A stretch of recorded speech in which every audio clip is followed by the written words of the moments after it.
मंडळी बघा, छान असं आंबट आणि तिखट लोणचं मी बनवलेलं आहे. कसं बनवलं, छान असं अगदी नवशिक्या मुलीही बनवू शकतील असं लोणचं. चला मग रेसिपीला सुरुवात करूया. मंडळी, आज आपण कैरीचा आंबट आणि तिखट लोणचं बनवूया. आंबट तिखट चवीचं लोणचं हे मी आज बनवणार आहे. तर त्यासाठी मी घेतलेल्या आहेत ह्या 1 किलो कैऱ्या. ह्या कैऱ्या मी बाजारातूनच कट करून आणलेल्या आहेत आणि बाजारातलीच कैरी घेऊन अशी कट केलेली आहे. ज्या कैरीच्या लोणच्याची कैरी मिळते ती मी घेतलेली होती.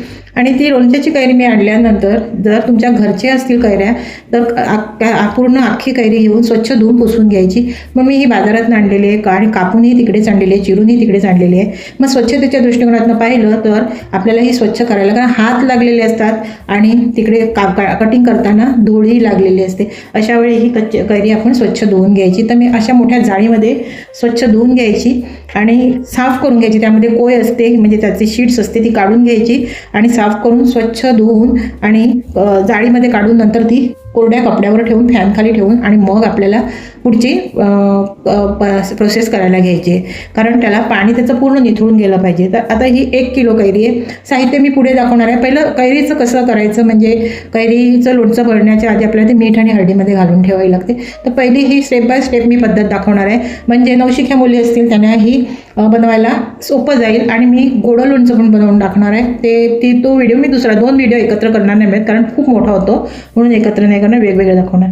तर ही कैरी घेतली आहे 1 किलो. आता ह्या 1 किलोला मी कैरीमध्ये मीठ आहे ना ते मी एकदाच घालते, पुन्हा घालत नाही. म्हणून मी बघा खूप सारं मीठ घातलेलं आहे. एक वाटी फुल मीठ घातलेलं आहे. 1 किलोला ही एक छोटी वाटी आहे तेवढी मीठ घालून घेतलेलं आहे. आणि ह्या चमच्याने आता ह्यातले 2 चमचे आपल्याला हळद घालून घ्यायचे ह्या चमच्याने. आणि आता आपल्याला ही 2 चमचे हळद घातल्यानंतर आपल्याला हे मिक्स करून घ्यायचं आहे. आणि याला आपल्याला ही असे मिक्स करून रात्रभर असंच ठेवायचं आहे, म्हणजे हळद आणि मीठ हे कैरीमध्ये मुरलं जातं, त्याचं पाणी होतो तयार. आणि तो आपल्याला पाणी नंतर सकाळी काढून घ्यायचे आणि आपल्याला कोरडं ऊन असेल तर उन्हावर, नाही तर फॅनखाली पूर्ण ह्या कापी आहेत ना ह्या कोरड्या करून घ्यायचे. तर आता मी हे मिक्स करून घेते. आणि आपल्याला हे रात्रभर असंच ठेवायचं आहे. आणि ह्यामध्ये जर इतकं मीठ घातलं ना तर पुन्हा मीठ घालायची गरज नाही. आणि कैरीमध्ये ना अगोदरच असं मीठ घालायचं. तुम्ही माझ्या पद्धतीने करून बघा. वर्षभर किंवा 2 वर्ष कैरीला लोणच्याला काहीच होणार नाही. जोपर्यंत लोणचं कैरी येते बाजारात तोपर्यंत माझं लोणचं घरी जसंच्या तसं असतं.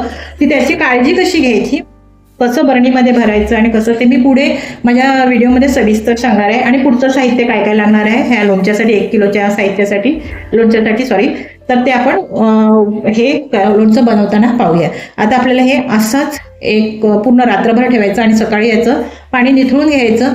अशा जाळीमध्ये काढून घ्यायचं. पाणी पूर्ण निथळून गेलं की आपल्याला ते वाळवायचे आहेत फॅनखाली, किंवा थोडंसं कोवळं ऊन असेल त्याच्यावर उन्हात पण ठेवले किंवा कडक उन्हात एक ऊन दिलं तरी लगेच वाळल्या जातात. तर आपण ते उठते नंतर पाहूया, म्हणजे दुसऱ्या दिवशी जेव्हा आपण वाळवणार कसं ते मी तुम्हाला त्या दुसऱ्या दिवशी दाखवते. बघा, रात्रभर हळद आणि मीठमध्ये हे कैरीच्या फोडी घालून ठेवल्या होत्या. आणि बघा पाणी बघा किती झालेलं आहे. आता आपल्याला ह्यामध्ये मीठ का नाही घालायचं, तर रात्रभर हळद मिठामध्ये घातल्यानंतर हळद पण घालायची नाही पुन्हा, तर त्यामध्ये मीठ मुरलं जातं आणि पुन्हा मीठ घालायची गरज लागत नाही. म्हणून घालतानाच हळद मिठामध्ये जास्त वेळ आपल्यालाही घालून ठेवायचे. आता हा पाणी आपल्याला पूर्ण निथळून घ्यायचं आहे आणि अशी जाळी घ्यायची आहे. ह्या जाळीमध्ये पूर्ण निथळून घ्यायचं आहे आणि स्वच्छ कपड्यावर ठेवून आपल्याला फॅनखाली किंवा थोडंसं उन्हावर कोरड्या करून. आता कोरड्या झाल्यानंतर मी तुम्हाला दाखवणार, वाळताना काही दाखवणार नाही कारण फार मोठा व्हिडिओ होईल. म्हणून मग मी आता ह्या कोरड्या किती करायच्या त्या कोरड्या किती झाल्यानंतर दाखवते. मंडळी, कैरीच्या फोडी मी ज्या मीठ आणि हळदीच्या पाण्यात हळद आणि मीठ घालून ठेवलं होतं त्यामध्ये त्याचं पाणी झाल्यामुळे तो मस्त ह्या कैरीमध्ये मुरलेला आहे. मीठ जे घातलं होतं ते जवळजवळ 150 ग्रॅम, म्हणजे 1 वाटी मी घातलं होतं. आणि ह्या ज्या फोडी आहेत त्या मी बाल्कनीमध्ये चांगल्या कपड्यावर पसरवून ठेवल्या होत्या, उन्हावर नाही घातलं. फक्त आपल्याला कोरड्या करायच्या होत्या, त्यातलं पाणी निथळायचं होतं, ते मी केलेलं आहे. आणि छान अशा ह्या निथळून पाणी एकदम कोरड्या झालेल्या आहेत. आणि साहित्य काय घेतलेलं आहे ते 1 चमचा घेतलेली आहे मेथी दाणे ह्या चमच्याने, आणि 4 चमचे लाल तिखट घेतलेले आहे, झणझणीत तिखट आहे. आणि अर्धा चमचा हिंग आणि 100 ग्रॅम राई डाळ आणि 100 ग्रॅमचं तयार बेडेकर मसाला जो आहे लोणच्याचा मसाला तो घेतलेला आहे. ऑप्शनल आहे, तुम्ही ह्या साहित्यामध्ये पण करू शकता. मी दोन्ही घालणार आहे. तर जर तुम्हाला फक्त बेडेकर मसाला नसेल तर राई डाळ जर ह्या साहित्यातच घालायचं असेल तर राई डाळ थोडीशी वाढवायची आणि लाल तिखट वाढवायचं, दुसरं काही वाढवायची गरज नाही. कारण ह्या ज्या मसाल्यामध्ये सगळं हेच आहे, चार साहित्य असतात तीच आहेत आणि थोडंसं तेल, गरम तेल घालून ते मसाल्यामध्ये मिक्स केलेलं असते. बस इतकंच साहित्य आहे. आणि 1 किलो मी तेल घेतलेलं, 1 किलो फोडीच्या मापाने 1 किलो तेल घेतलेलं आहे. आणि आता मीठ घालायची गरज नाही. तर चला आपण मग पहिलं तेल गरम करून घ्यायच्या आधी हे 2 गोष्टी वाटून घ्यायच्या, राई डाळ आणि मेथी दाणे वाटून घेऊया.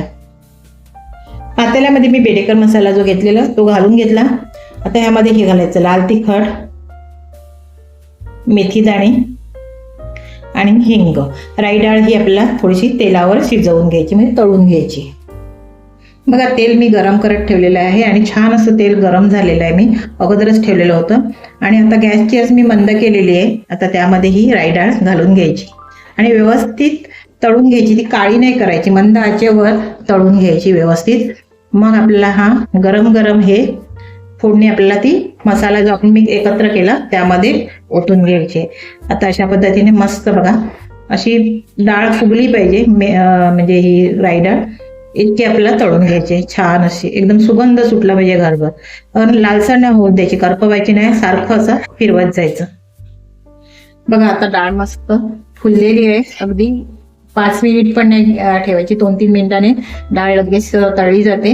आणि आता गॅसची आज बंद करायची, गॅस बंद करायचा म्हणजे. आणि आता ही गरम गरम फोडणी ह्या मसाल्यावर ओतायची, गरम गरम फोडणी ही ह्या मसाल्यावर ओतून द्यायची सगळी अशी ओतून आणि छान असं मिक्स करून घ्यायचं. आता व्यवस्थित मिक्स करून घ्यायचं, ह्या तेलामध्ये मिक्स करून घ्यायचं. आणि एकदम गार झाल्यानंतर त्यामध्ये आपल्याला कैरीच्या फोडी घालायच्या आहेत, एकदम गार करून घ्यायचं. बघा छान असं मसाला गार झालेला आहे, छान असं तेल वर आलेलं आहे. आणि आता ह्यामध्ये आपल्याला कैरीच्या फोडी घालून घ्यायच्या, पूर्ण गार करून घ्यायचं रूम टेम्परेचरला आणि मगच घालायच्या. आता ह्यामध्ये सगळ्या कैरीच्या फोडी घालून घ्यायच्या. म्हणजे मी 1 किलो कैरीच्या फोडी घेतलेल्या त्या घालून घ्यायच्या आणि व्यवस्थित मिक्स करून घ्यायचं. आणि आपण बर्नीत कसं भरायचं ते पण मी तुम्हाला दाखवते.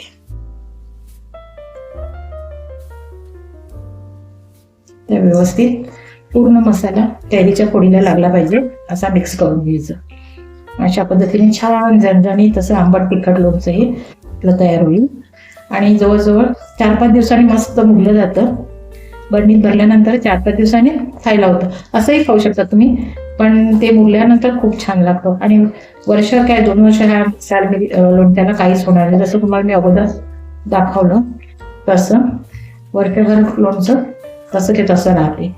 आता हे बरणीमध्ये भरून घ्यायचं, बरणीमध्ये अशा पद्धतीने भरून घ्यायचं.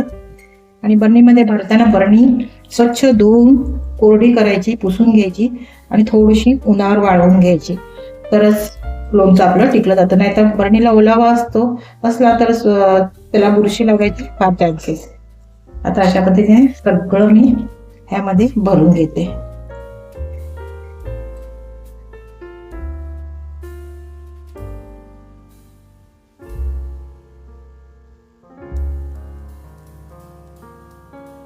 बघा लोणचं बरणीमध्ये भरताना फुल काठोकाठ नाही भरायचं, कारण आता जे मी तेल घातलेलं आहे ते सकाळी पूर्ण वर येईल इतकं तेल मुरलं जातं. त्यामध्ये जितकं तेल खाली तळाला बसणार तेवढं बसणार आणि मग ते तेल आपोआप वर येणार. आणि आता बघा मी ह्यामध्ये हे भरताना हे सगळं साईडला लागलेलं आहे. जर तुम्ही हे स्वच्छ नाही केलं, एक चांगला कपडा घ्या किंवा टिश्यू पेपर घ्या, त्याने जर चांगलं पुसलं नाही तर हमखास याला बुरशी आहे. तर ह्या स्वच्छतेची काळजी पहिली घ्यायची आणि मग आपल्याला हे लोणचं वर्ष काय 2 वर्षही त्या लोणच्याला काय होणार नाही. अशा पद्धतीने संपूर्ण कडा अशा पुसून घ्यायच्या. आता मी ह्या कडा वरपर्यंत म्हणजे इतक्याच पुसलेल्या आहेत, कारण ह्याच्यामध्ये जे तेल आहे ना ते इतकं वर येईल इतकं ठेवायचं. जर आता हे पूर्ण कैरीच्या फोडी ह्या बुडालेल्या पाहिजेत, इतकं तेल राहिलं पाहिजे. कैरीचं तेल जेव्हा वर येईल तेव्हा मी पुन्हा दाखवेल. आता हे रात्रभर असंच ठेवायचं, म्हणजे आपोआप किंवा दिवसा बनवलं तर संध्याकाळपर्यंत आपोआप त्याला तेल वर येते. तर आता हे तेल वर आल्यानंतर त्याला जितकं साईडला असेल तेवढं पुसून घ्यायचं आणि बरणी घट्ट करून घ्यायची. तर आपलं हे लोणचं तयार झालेलं आहे.